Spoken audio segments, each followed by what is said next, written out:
Hello and welcome to another episode of the Footy Form Guide podcast. Of course, I'm your host, Walley, joined as always by my good mate, Harro. How are you, mate? Yeah, going well, Wally. Winter has officially hit now, and so it's actually that time of year, isn't it, when the teams that are going to be any good really start to rise up. So very interesting, mate, and another great weekend of footy as well. Yeah, it was. And another weekend of surprises and shocks, and we'll talk about all of that as we go through the games. Mate, there's plenty to get through today. The first thing I just want to touch on straight off the bat, because we said last week we are, of course, launching our Discord, and it's all set up, it's all ready to go, and people have been saying, when's it hit? Look, it should be live by the time this comes out. That should be happening. We're just fine. We're just these things. We're not the savviest in this space, but we have some good people now looking after it and taking care of us. And we're just finalising a couple of other things. But essentially, you'll see it on our socials, and it's going to be plastered over our socials. There'll be a link there to join. That'll take you to the Patreon link. You do that, you subscribe, and then you'll be part of the Discord. The only thing that won't be the same this week. So this will be I should say the thing that will be the same this week is the podcast will go out normal time when it's ready. From next week, the podcast will go out on the Thursday morning, but the Discord members will get it on the Wednesday afternoon. One other thing is that we're very excited that Discord members this week, because it will be live by then, will be getting our Friday morning post teams update, and it's just a short, sharp going through the games, or not too short, not too sharp. But we'll be very sharp, I should say, Arrow, because you'll be the one doing it. We'll have a chat after the teams released on Thursday night on your thoughts on each game following that and how that maybe changes what you think is going to happen or what you're looking forward to, or new information. And then there'll be heaps of stuff over the weekend and whatnot. So we're across it. We're doing it. Hopefully you've already seen it on socials, but I wanted to call it out just in case you haven't. It's going to be up and running for the weekend. Harro, highlights and lowlights, mate. Let's weekend's footy. I know there was definitely some highs. Let's start with those. Yeah, so we go all the way back to last Thursday night. It feels like a lifetime ago, but we had the Hawks at the line. We were very keen on that, mate, and that covered covered quite easily. So we move on. The best bet in the D's versus the Giants. That we actually called that out. It was 177.5 when we called it out on the podcast. By the time the game started, which the line had moved to 189.5. So we're beating the line with our initial call by 12 points there. But there would have been plenty of opportunity for people to get on that before the line went up a hell of a lot. And so that was a really nice win, mate. There was plenty of player bets that we had success with as well. Like the call out on Laddams was a good one. He went way over, and you could have laddered him as well. In the Freo versus Lions game, we had Johnson with Sarong being out. That played out well. We also had Levi Ashcroft under. Couple of other players out. A couple of our favourites saluted for us again, Wally, and that was Harvey Thomas got it done, and also Sanders. So some good wins there. And if you're still going late on a Sunday night, West Coast at the line as well, mate, covered for us too. There you go. Wasn't that a enthralling game of footy on the Sunday night if you waited up for it? Mate, that was a different game of footy, that one. All right, lowlights. What did we miss? Mate, that game was so bad, actually. At about halftime, I found myself watching World War II documentaries. Yeah, I switched over to MasterChef. Yeah. Why not? So what was I was learning about the rats of Tobruk by about halftime. All right. All right, mate. What apart from that game, what were our lowlights for the weekend? Lowlights. So, this was a bugger with Swan Wally. We had the over 177.5 in the Cats versus the Blues. It made up at 172 in the end, but had 52 scoring shots, which is easily enough to cover that normally. And the 24 goals, 28. That one got us. And another one here, which I found a little bit painful, was McInerney getting injured in the Swans game. And Yeah. that ruined a couple of multis of ours, and like that was a bugger because he would have cleared easily with the amount of possessions that went through that midfield. And Yeah. there was one other here, Wally, which I found was a bit stiff too. The over 182.5 in the Lions versus Freo. It made up, of course, at 181, but 56 scoring shots in this one, 25 goals, 31. So, this is the example of probably both the Blues and the Cats bets. You look back on them in retrospect and ask yourself, were they good bets? And I don't think there's any denying that they were good bets. You were just probably beaten by a bit of bad luck with the accuracy on goal, mate. Yeah, absolutely. You just got to kick a 50%, and you're getting the overs in these. All right, mate. Let's get stuck in the selection table this week. Couple of ins, only one out. All right, so we'll get to that in a second. But a couple of ins. Firstly, Freo. Freo is a massive in. They've won 11 straight. This may be the best Freo team we've seen. If it's not the best Freo team we've seen, it may very well be the best chance to win a flag. I know other teams, people will go, oh, this one had Pavlich and Fife, but the drop away might have been a lot bigger then. This team, line to line, is absolutely stacked. Arguably, their two best players weren't playing. And it's a good team when you're struggling to work out exactly who those two are, because they have a genuine top, like 5 or 6 superstars in this. So forget the great forward line, the great back line. If you actually look at Jackson, Sarong, Brayshaw, Bolton, Young going through that midfield, those 5, that nucleus is insane. 2 of those weren't playing. So they look every bit like premiership favourites. They're the only team that aren't faltering. The only game they lost was in the first week to Geelong, the first round 1, second week. And they were in a winning position in that, Harro. So for me, they're a massive in. They're a massive watch. It's very early in the season, but you never know. Teams have gone the old, 21-1, and in this case, obviously there's the extra game, but like teams can win 20-3. We know that. You never know, Harro. But it's a good-looking team. They're exciting to watch. And yeah, it's a massive watch for me. So we haven't spoken a huge amount about them in isolation.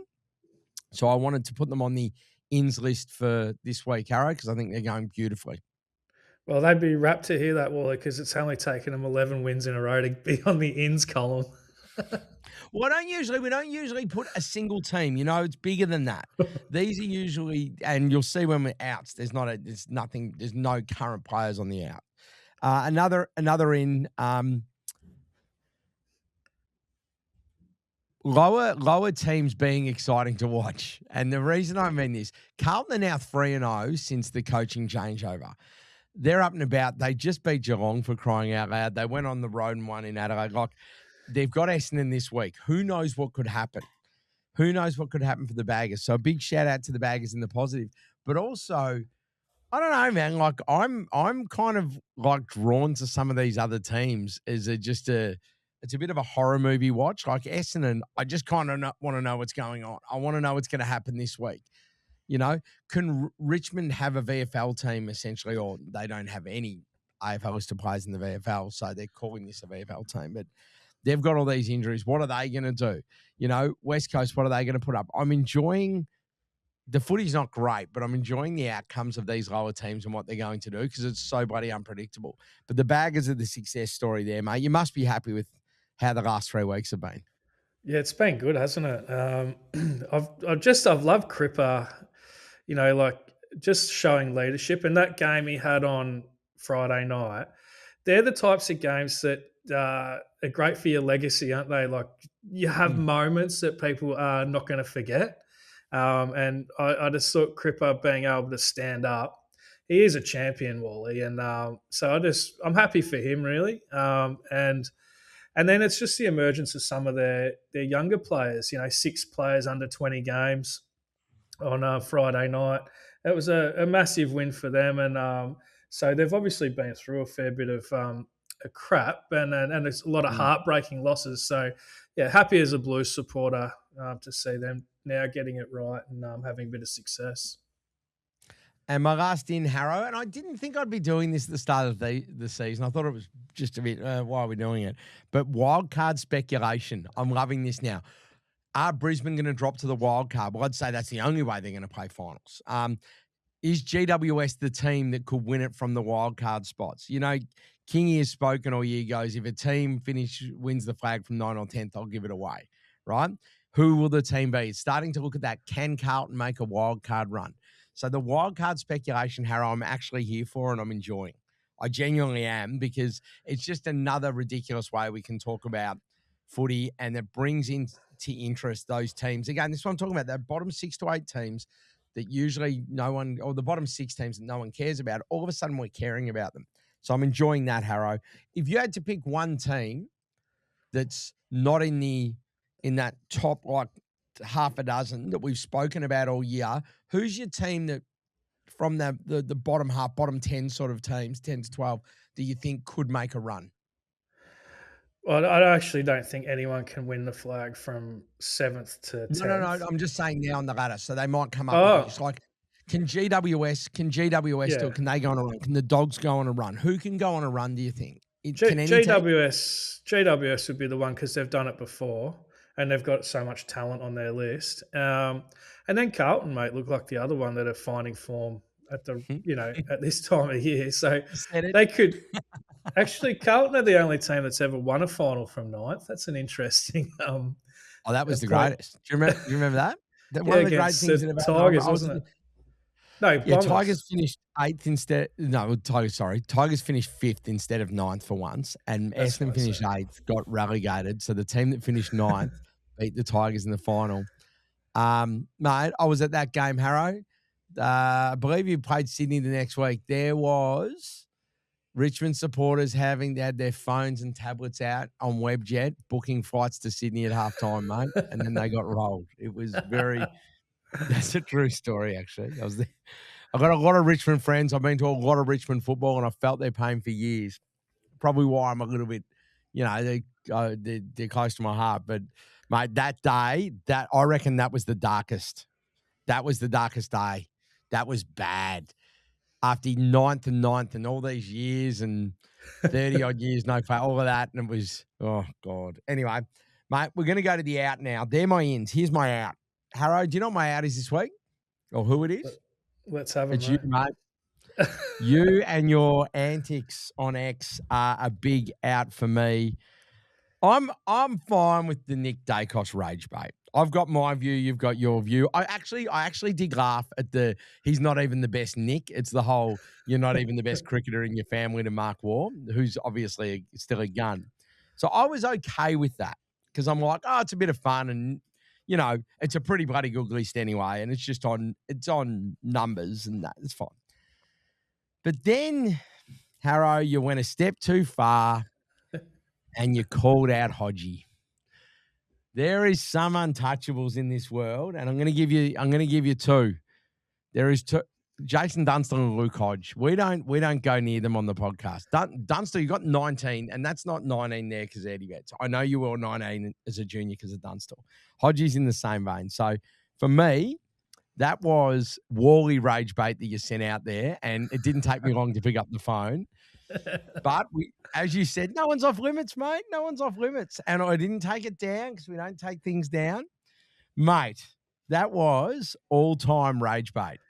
Well, Wally, I'm just glad that you've actually, put your hat in what camp you're in. I'm here for the punters, mate. Right, I'm here for the punters. And so if I see something, it doesn't matter who it is, I don't want our punters to be following tips of ex-champions. And let's just remember what he's put up. He's put the Cats to win by 24 plus. So anyone who's followed that advice has had a loss. So I'm here to stick up for the punters and let the punters know, don't go following ex-footballers' advice when it comes to betting. If Hodgie was on TV telling us how to set up at a stoppage or whether to play a forward from behind or in front or whatnot, listen to that. If Hodgie's on TV telling us where to put our hard-earned coin, I'd probably say to the punters it's best to ignore that.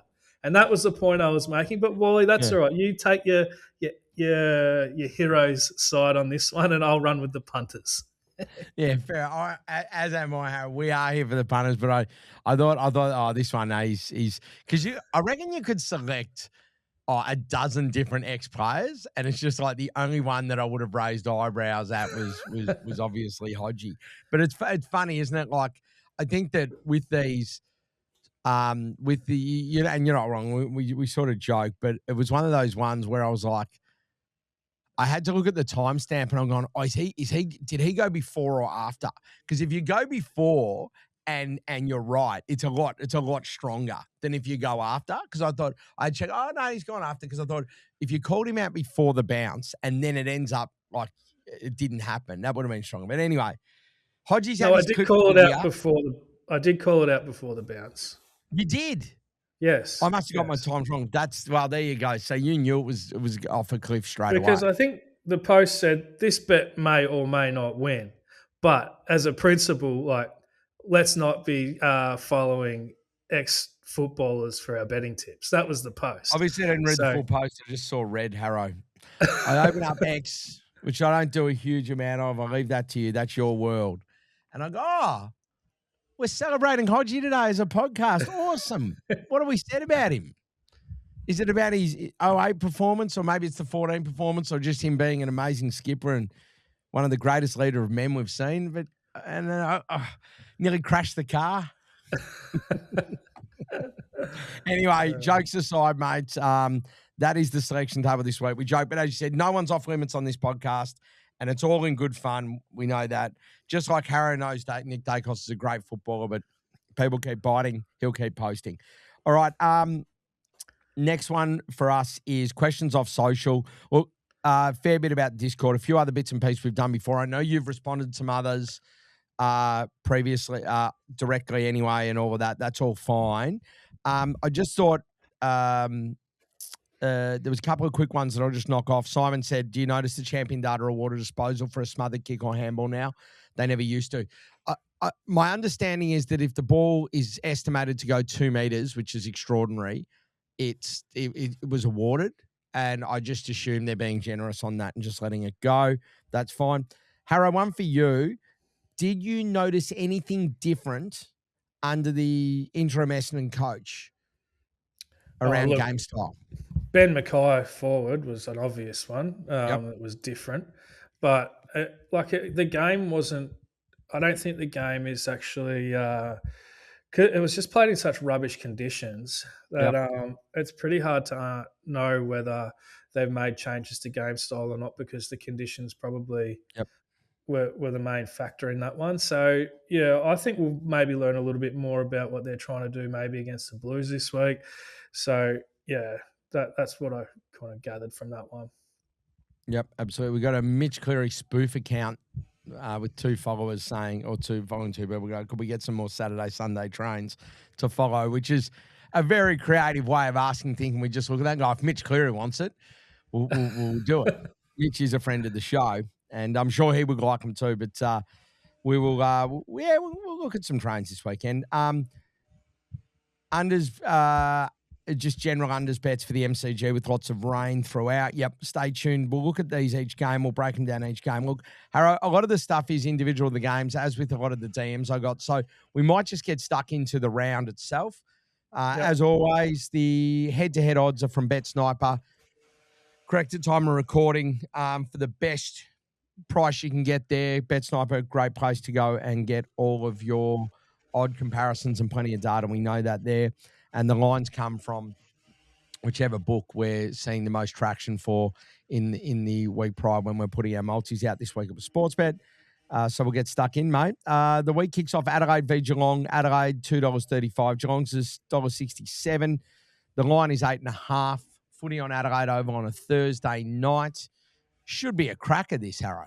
Yeah, so obviously, we don't have to look far back before they played last time. And in that game down at the Cattery, it was just the 8-point margin, I think, to Geelong. And here the Crows are getting an 8.5-point start at home. Obviously, with the weather being around, like it's not 100% clear whether it'll be raining at game time.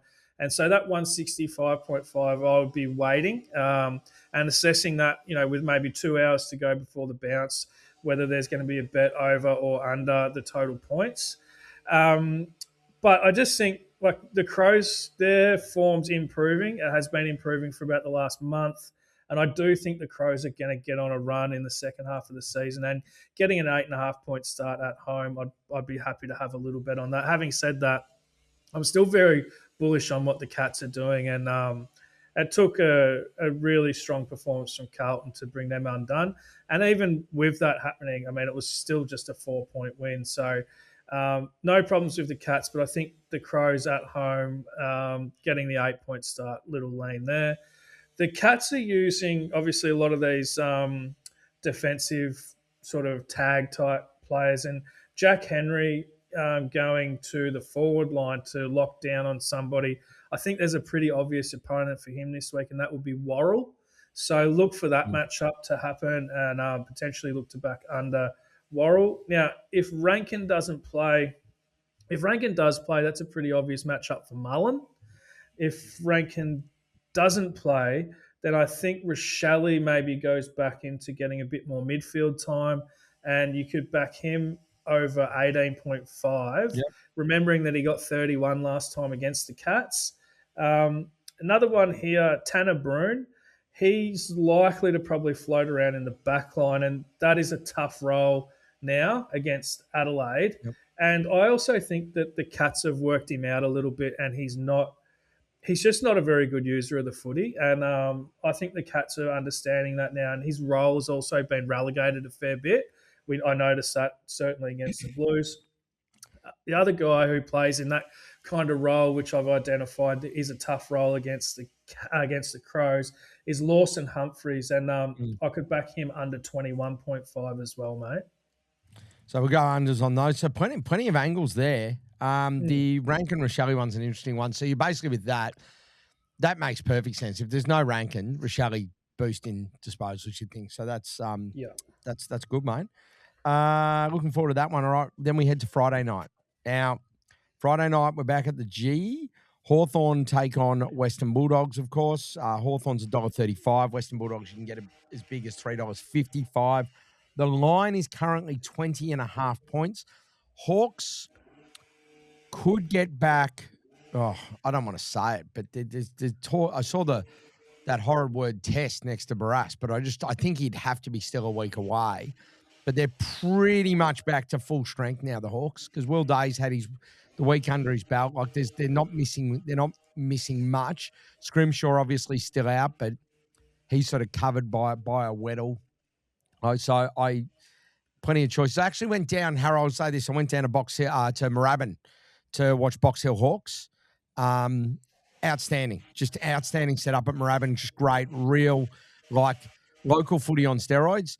Got a nice cafe there. You got the bar there. You can walk around the whole thing. There's no restrictions. You can go and sit in the stand. You can do anything you want. You can it's great. It's well set up. You're really close to the players. It was outstanding. And my boy got to meet Will Day. So it was bloody brilliant. But just what I did notice is that they're both teams, it was a pretty competitive game, but there's a bit of depth there for the Hawks. So they're not wanting for anything. The Dogs, obviously, on the other hand, I feel like they're just hampered with injuries for the last couple of years. And even when they've got like the Bonton that's playing, he's not always fit. So for me, this looks like a really tricky one for the Dogs. Yeah, and also the venue too. So I know the Dogs definitely play their best footy at Marvel, and Hawks play their best footy at the MCG. Hawks love having that extra bit of space where they can sort of make the ground really big and whatnot. So this is a weather watch game, Wally. I had a look yesterday, and there is a bit of weather around. I think if there is weather around, it probably suits Hawthorn anyway. The Dogs, obviously, they like those really like the Marvel type conditions where it's dry and they can use that handball and everything like that, what they like to use. I'll just have a quick look if it's changed. So it has eased actually a little bit. The forecast was saying up to 7 mil. Now it's saying 0 to 4 mil for Friday. So either way, mate, we can, a little bit like the Crows game, we can assess that closer to the bounce. Now, so I like the Hawks here anyway. Like we saw these two teams play in gather round, and I think the Hawks were 40 odd points better that night, and I feel like the Hawks have got better since then, where the Doggies have regressed a bit. So yeah, I like the Hawks at the -20, mate. They're, as you said, mate, not really needing anything. And what Yeah. one guy I'd like to see back in is Nash, though, because Yeah. he's probably a really natural matchup for the Bont, isn't he? Yeah. And if anyone can keep the Bont quiet, it goes a long way. Also with the Dogs, like they beat Collingwood, but I didn't look at that as a really strong performance. Collingwood on a venue which they don't prefer. Also, just looking through the stats and everything like that, kind of seemed to me like Collingwood had the run of the play. They just didn't put it on the scoreboard. And we know Collingwood, they do have issues with putting it on the scoreboard at times. So even though the Doggies won, I'm not viewing it as a really strong performance. On to some player bets here. And I think this one, regardless of the weather, Newcomb over 24.5. He's against the Doggies. His last three are 27, 28, and 35. So he doesn't have any problems against the Dogs. And he's 8 over and 4 under this line of 24.5, with two of his unders being exactly 24. So and this is actually a Friday game, so you can probably back him the 25 plus at the tab, and Yeah. you only Nice. need 24. So don't mind that one. I keep coming back to this guy, Wallin. One area that you can get disposals against the Hawks is in that midfield, and it's Sanders, and you can still get him at $1.66 for 25. And he's done that 9 out of 9 times since getting that midfield Wow. role. You could get his line at 25.5 as well if you want that bit more juice on that. If the weather looks all right, then the key forwards for the Hawks, I mean, key forwards against the Doggies is always a good play. Gunston, he's just getting a little bit short now though. Like he's $1.45 to kick three, so that's getting on the really short side. So I've tried to have a look outside of him, and Lewis is $2 to kick two. He's done it 6 of his last 9 games. He kicked 3 goals too last time against the Doggies as Yeah. well. So I don't mind that. The other area is if Nash comes back into the team, that may put Connor McDonald more towards the forward line, and he knows how to kick a goal. Ed Richards, mate, he's $2.05 to kick a goal. He's kicked 3 and 2 goals, 1 in his last 2 weeks. He looks like he's trying to push forward and hit the scoreboard a bit more. He's kicked a goal in 5 of his last 6 games, so that's one to consider. And just being mindful that the goal bets I wouldn't be having if it is going to be wet. But I think there's plenty of angles there, Wally. Love that, mate. So if only these are the three. So if the weather is fine or not ridiculous, Lewis for 2, Nash, if Nash comes in, which he should, Nash should be coming back into this team. McDonald, anytime goal scorer, and Ed Richards, anytime goal scorer. Really good, Harro. All very good there. Also, Wally, going back to the question before, the MCG doesn't need much time to dry out, okay? And so if it's not going to actually rain during the match, or I'm happy to bet the overs as well. So even if Okay, there's a great. bit of rain during the day, just the drainage and everything there is absolutely state of the art. So yeah, so long as it's not going to be heaps of rain during the game. I mean, the line's 175.5, and the way that the Doggies, have a bit of a leaky defence, I think that will go over. So long as we're not getting a heap of rain during the game. Yeah, absolutely. And tell you what, that Newcomb Sanders doesn't get much easier than that. There's a little double, 25-25. It's a Friday night. You only get here 24 if you it's ticks a lot of boxes, Harro. All right, we move on to the Saturday games now, and the first one is the North Melbourne game. So North Melbourne taking on the red-hot Fremantle, or white-hot Fremantle, let's be honest. They're going for a dozen in a row. They're $4 North. Freo's $1.27. The line's 24.5. Talk to me, Harro. This game's actually down in Bunbury, Wally, which I first looked at the game and I thought, geez, North $4 at Marvel. That's possibly worth a look. But then I realised the game's at Bunbury, Yeah. which is a shame, isn't it? Like North now are in a position where they're actually trying to make finals and stuff, and they're still selling a game to Bunbury, like to go and play a home game over there. So I know teams have got to like basically try and make money and whatnot. But this, I would love North to now understand that they're a competitor and they don't really want to be doing this because it could cost them a final spot or whatnot. So let's see what they do with that next year. But it looks like being really good conditions down in Bunbury on Saturday. I Mm. remember last year it was really windy there and the ground's quite open and it made the scoring go really low. But it Yeah. looks like being like 6 km/h winds. So beautiful conditions. And look, I like the over 177.5 here. North's last 6 games, have a listen to this, Wally. They've gone 216, 198, 202, 221, 203, and 185. And we're getting a line of 177.5. And also, Wow. you got to look at it from the Freo point of view as well. Well, 4 of Freo's last 6 games are also over this line.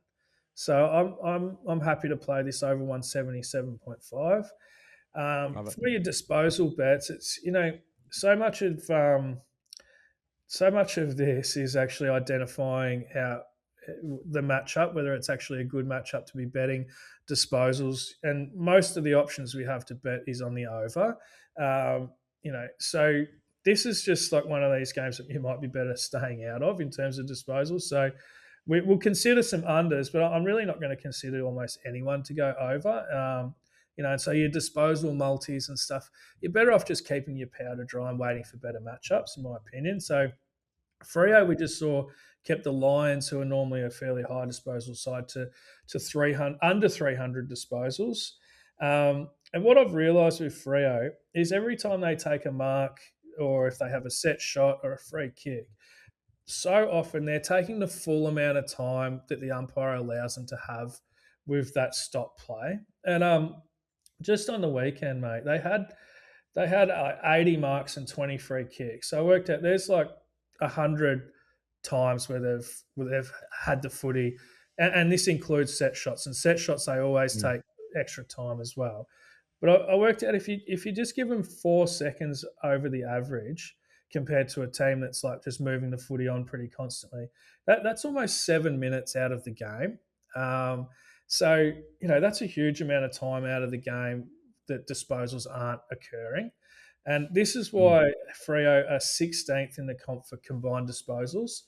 And you pair that with North, they're actually 17th in the comp for combined disposals. And so that's why we're not really looking to, to have those types of, like those disposal multis are going to be pretty hard to land. So I picked out a Mm. few guys that you could consider their unders. And there's not a lot of guys listed yet, but like come Saturday, there'll probably be a hell of a lot more guys that we'll be able to assess. But look, Murphy Reid, to go under 23.5, I don't mind that. Luke Jackson under 17.5. He comes up against Sherry, who's a tough opponent anyway. And last time these two played on each other, Sherry kept him to 15. So I don't mind that. And then it's those Freo backs that North we know are very good at restricting, and there's Luke Ryan at 20.5. You could go under that, and I think that they'll have that the fiery little nugget. Castanti will probably be hassling Jordan Clark, and he definitely doesn't enjoy that sort of attention, Clark, and you can get him under 21.5, mate. No worries. That's good. That's good, Harro. All right. Next in line, we move on to the Gold Coast Brisbane game, the Q Clash. Gold Coast $1.60 favourite, Brisbane $2.45. The Lions need to change something. I don't know if they're going to be able to here. The Lions 10.5. Gold Coast coming off that rest, and we've seen this year, unlike other years, teams coming off a bye or that week off have actually done quite well. Do you expect that trend to continue? I do, mate. I do, and we know Gold Coast are fairly formidable at home. Even though they'd just be looking to, they'd be smelling a bit of blood in the water, wouldn't they? There's a genuine, like it's a rivalry game, and I know that the Brisbane Lions have had the wood over them a little bit, and so any chance that the Suns get to take this scalp, I'm sure that they'll be fired up. They'll be really fired up. So I actually believe the Suns, like this is a Dimmer Hardwick coach side, Wally, and we know that Dimmer, he his teams that he's had success with, they've all started to click in the back half of the season. And I think that the Suns are actually still a challenger for the flag, even though they haven't played anywhere near the best footy this season. I think that they've got all the parts there and they will click at some point and look like being able to make a run. Whether it's just a year too early, I'm not too sure.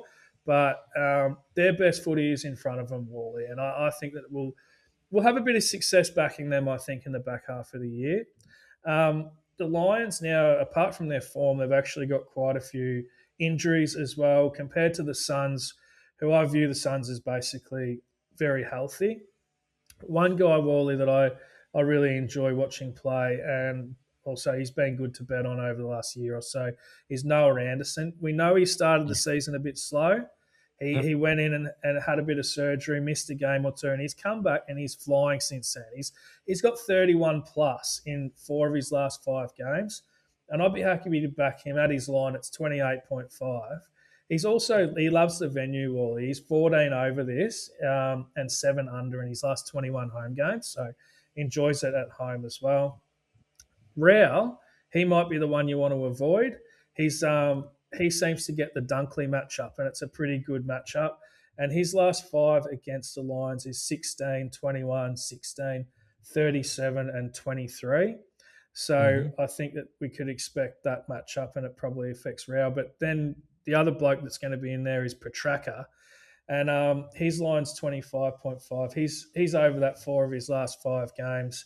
The one that he went under, he's still got 23 against the Saints.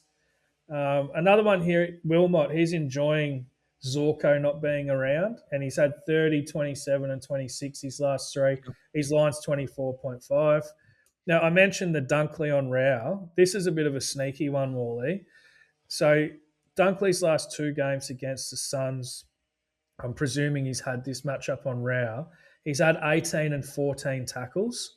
And so you can get $2.30 for him to have 8 tackles and $4.75 to have 10 tackles, mate, if you think that role continues and he's in there basically going head-to-head with Rao. Nice. Like that one I got, Harro. We love a tackle bet here and there when you can find them.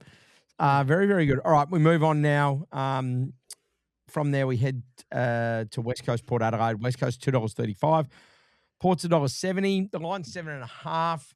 Talk about 2 teams that it's hard to get a read on. Like Port's form, maybe Port don't look as bad now that Carlton's form against Geelong has been frank. So that Port lost a couple of weeks ago, and we spoke about Port going back probably 3 or 4 weeks ago where they were actually really stiff. They could have been in the top 4. They lost so many close games, some against some good opposition.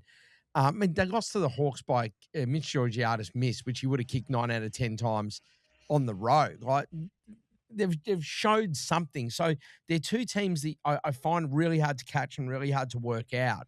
So I'm fascinated to hear how you're breaking this game down, because I look and go, I mean, what do you even do with this? Yeah, no, I actually agree with you, Wally. I'm going to be staying out of the handicap or the win sort of markets on this one because I just don't have it far out from where it is, and if no result would really surprise me here. So, and I also look at this a little bit like the Fremantle game, and for your disposal bets, it could be another one just to sit out of because like Port, the 18th team in the comp for combined disposals. And also West Coast have become really restrictive in the last month. And it's getting to the part of the season, Wally, where, yes, you look at the overall, and this goes for your defence versus position stuff as well. But then it's great to break it down just into the last 5 games as well because things are changing. And just when you look at West Coast last 5 games, they've become really restrictive. So I've had to be pretty stealth-like to just try and find any bets here on this one. But there is one bet that it's been a favourite of mine this year, Wally, and it's the under total points in Port Adelaide games. They're 10-1 on the under this year. That's just been something that's made money week in, week out. We've been onto it for a good 5 or 6 weeks now, at least, Wally, and the under 172.5 I just think we'll just keep backing it until something changes. So happy to play that. Then from a player point of view, like Ollie Wines, Wally, you think back 2 weeks ago to the Carlton game, and he was given the low time on ground in that game. And I know Carr says they like to rotate it. So I think he's a very low risk chance of having that low time on ground here. He's already been managed and they've had a bye. And I think over 21.5, the big bodied mids do tend to do all right against West Coast as well. So I'm happy to take him at what is a pretty low line for him. Another guy with a low line is Tim Kelly at 22.5. He's over that 7 out of 10 games this year. So and going really well. So they're probably the three bets I can identify at this point in this game, mate. Love it, mate. Very, very good. I'm glad we still got a couple. I mean, you can build a little SGM out of that. You can do whatever you want. You can back them individually. All right, punters. We move on now. We've got Sydney versus St Kilda. The Swans are $1.25. St Kilda's $4.50. Sydney bounced back in the best way possible after their road loss to Geelong. They beat the Tigs by over 100 points, but like, who gives a shit, right? Like that. What is that? That didn't mean anything. It genuinely didn't mean anything. Like, it was just, they laid down at the end. It was just an opportunity for Heaney and Chad to have 65 disposals and kick 8 goals between them. And then all the forwards to share it around and celebrate. It's fine. But this is a slightly bigger challenge, but they should be getting this done as well. As I said, the line's 29.5. Yeah, I don't know if St Kilda can go up there. After what we saw on Thursday night under the lid, I don't know if St Kilda can go up there and do anything, Harro. Yeah, it's going to be a tricky one for them. They've got quite a lot of players out, but this one's going to be really interesting when the teams get named. I think that there'll be, like, obviously Flanders is going out. Malia is being talked about coming back in, but I think there'll be bets to be found once the teams are out based on, and also like McInerney, does he play? Because I feel like Warner, if McInerney doesn't play, we saw he got a huge benefit from McInerney not being there on the weekend. And also the same goes with Sheldrick as well. Both those guys went really well once McInerney was out of that midfield.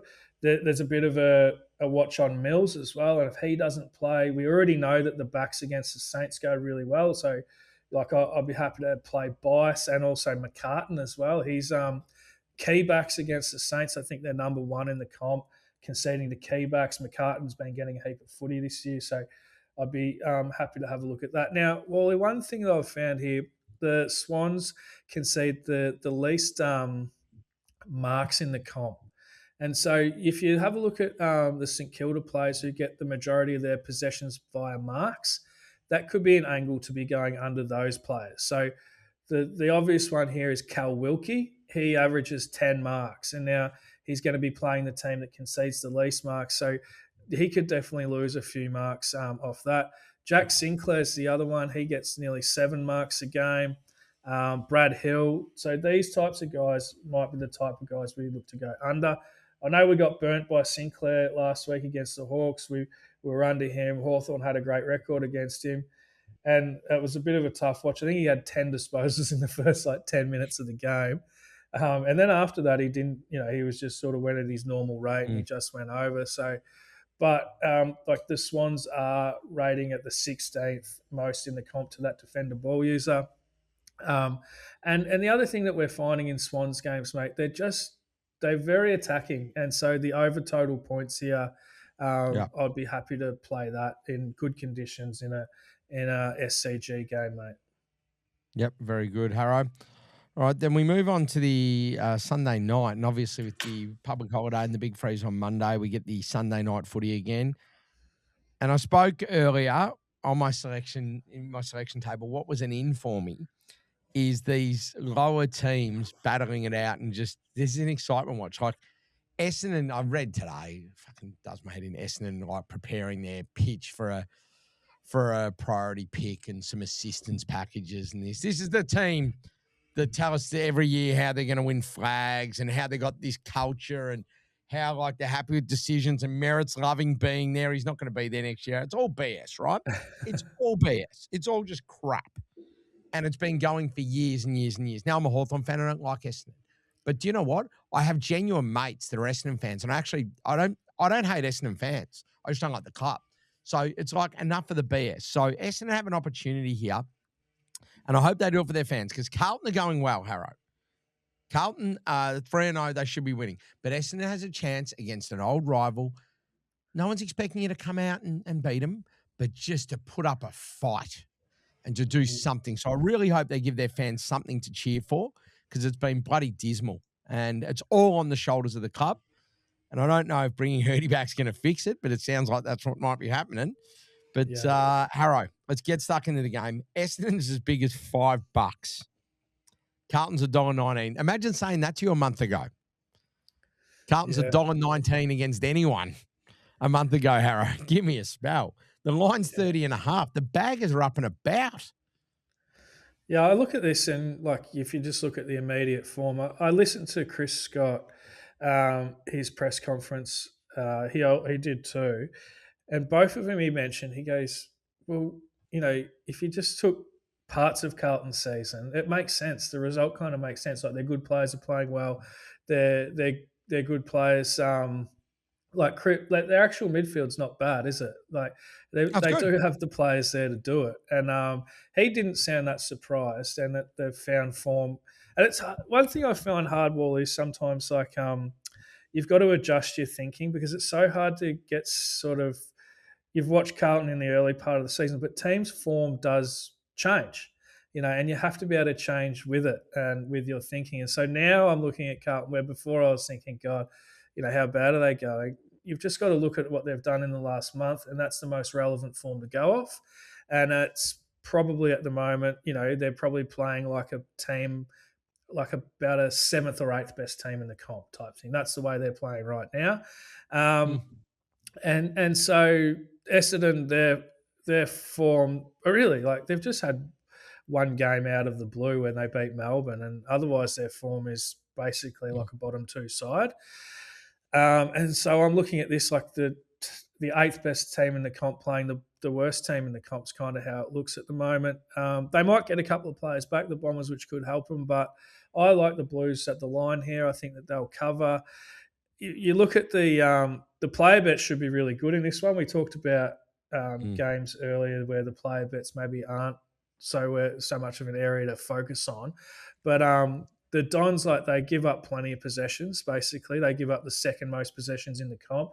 And I mentioned last week, since Carlton have become decent again, they're actually, I think they're the second highest disposal team in the comp in the last month. And so I feel like the Blues players should be good to focus on here. And it's the uncontested possessions where they where the Dons give up a lot. So identifying those, like your Blake Acres, out on a wing, played well last week, probably does pretty well again. He's looking to keep his spot on the side. Then like your running mids, like Walsh, he should be really good here so long as he's healthy. I think that they might try and like stick a Setterfield or something onto Cripps, and Cripps's line's probably getting up enough here. But another guy like Jagger Smith, he should be really good here, and he could go really high.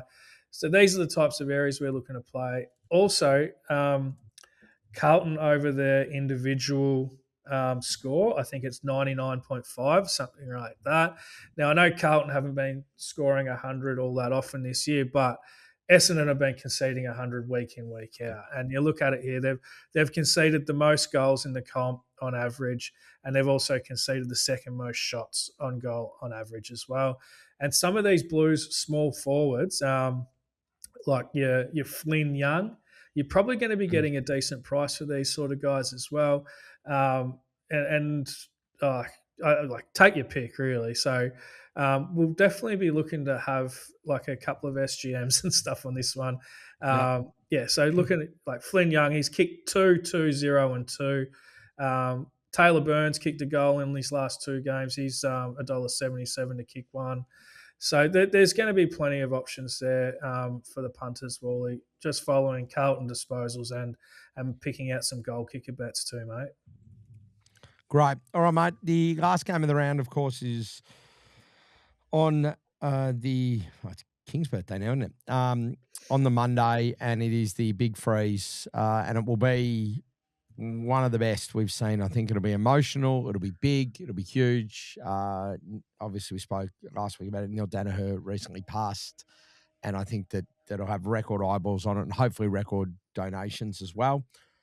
And the game, well, Footy Gods couldn't have written it any differently. It is an absolute pick 'em. They're $1.90 a piece. You can get as big as $1.92 each if you go searching. That is it. It's a pick 'em. So It's a flip of the coin. The bookies can't separate them. The market can't separate them. It opened at that. It stayed at that for the past few days, Harro. So, your job, mate. You've got to separate them for us. Yeah, I just think if you look at a big body of work over the season, that the D's form is better than the Pies. And so, you're getting a pick 'em opportunity here. I'd be happy to back the D's. It's a coin flip, but I favour the D's here. Now, there are some disposal bets that I find quite interesting. Obviously, the D's, they've been good for, over just backing their opponents' disposals. But there's a few here now. The big question I've got here, will Ed Langdon do the job on Nick Dacos like he's done in the past? Dacos's line is 32.5, so he could go under that without Ed Langdon doing the job on him. But it's got to be a massive chance to happen, doesn't it? If you've got a guy there who's proven that he can do the job, you just do it, don't you? That's where I'm coming from, that one. Yeah. Now, we know that the Pies don't really run these tags, and Cozzy Pickett's going to enjoy that because he's had so much attention. Recently, we do love backing blokes coming off tags, and his line has now dropped to 21.5. Wow. So I really like Cozzy here, mate. Now, Ed Langdon, you could do this, Wally. Here's a little play for you. If you think he's going to tag Dacos, you could back Ed Langdon under 20.5 with Dacos under 32.5, and you're getting $3.60 rather than just backing Dacos under. And so you can have a bit of a smaller stake because it's a little bit of a speculative one that you're guessing that's going to kind of happen. Now, DeGoey has just been braining it. We've been backing him, and his line's 24.5 here. He's been over that, I think, his last 3 or 4. I'd be pretty happy to play that too. The other thing that we like to do in D's games is play the over total points. Yep. It's 179.5 here. It's been a strong bet for us all year, and we played it as our best bet last game, and it got up for us. So I think we can continue with that. The Pies this season, they aren't as low a scoring as what they have been, but I think that one's not a bad opportunity there. So, look, I'm really looking forward to this one, Wally. I think it's going to be a belter. As you mentioned before, it's probably a fair bit of emotion around it, and the D's are going to be fired up, and I think that they can get the job done, mate. Very good, Harro. Yeah, looking forward to that one. It's definitely a watch. Kids love watching it too, don't they? Going down the slide, and there's that little bit of entertainment beforehand and a bit of fun. And, most people have an ex-player or something there that they like, so everyone feels involved in it. And then hopefully, mate, if it turns up anything like the market is, it'll be a great game. So looking forward to that one. Harry, you've been great as always, mate. Before you go, we're going to need your best bet of the round. All right, Wally, I had a couple here, but I'm actually going to save it for the big freeze. And we're going to be on the D's, mate, in the big freeze. D's to win in the big freeze. Love it. Very, very good. As you always do, Harry, you like to have the best bet where you can on the biggest game of the round, which we love. Mate, have a great weekend, a great long weekend. We'll see you next week. And thanks, mate. All the best, punters. Imagine what you could be buying instead. For free and confidential support, call the number on the screen or visit the website.